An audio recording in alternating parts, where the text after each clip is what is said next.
Blake Baker, LSU's defensive coordinator, is ranked as the most overpaid assistant coach in college football, with an annual salary of $2.5 million. Despite being the highest-paid assistant in the country, Baker's defense struggled, ranking only 52nd in total defense for the 2024 season. This lackluster performance was a significant factor in LSU's disappointing 8-4 regular season. In particular, their losses to Texas A&M, 38-23, and Alabama, 42-28, highlighted the weaknesses of the defense. Additionally, LSU paid Missouri $950 to cover Baker's buyout when he was hired in January, which only adds to the financial burden of the Tigers' defense struggles.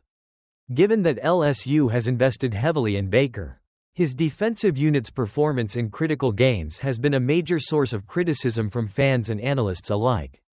Other assistant coaches who are also deemed overpaid include Tony Gibson, NC State $1.5 million. Gibson, in his fourth year as NC State's defensive coordinator, was paid handsomely to lead a top-tier defense, but his unit ranked 84th in the nation, contributing to the team's underwhelming 6-6 record. Given that NC State barely made a bowl game, many questioned whether Gibson's salary was justified. His exit, likely to take the head coaching job at Marshall, highlights his underperformance in a year when expectations were higher. Morgan Scalley, Utah -$2 million. Scalley's defense was expected to keep Utah competitive, but the Utes finished 2024 with a 5-7 record and missed a bowl game for the first time since 2013.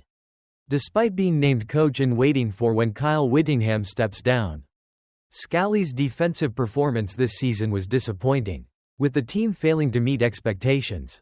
His $2 million salary is under scrutiny, especially given the Utes' struggles and failure to maintain their usual defensive prowess. Chip Kelly, Ohio State -$2 million. Although Kelly is widely regarded as one of the top offensive minds in college football, his offense at Ohio State this year failed to perform when it mattered most, against Michigan.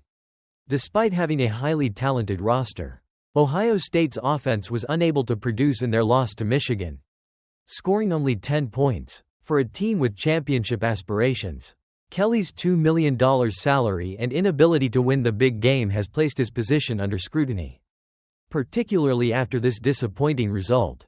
Wink Martindale, Michigan $2.3 million. Martindale's defense at Michigan finished the regular season ranked 15th in total defense, which is respectable, but it's not up to the expectations for one of the highest-paid assistant coaches in the country. Michigan's defense has shown vulnerability, especially after the departure of Jim Harbaugh and the adjustments in the program. Martindale's pay increase over the next several years has raised eyebrows, considering Michigan's 7-5 record and the drop in performance from the previous year.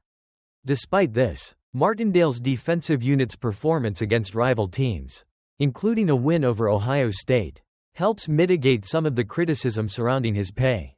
These coaches, although highly paid, have failed to deliver performances that justify their salaries, especially in high-stakes games. Their underperformance highlights a growing concern within college football, where high salaries are not always aligned with success on the field.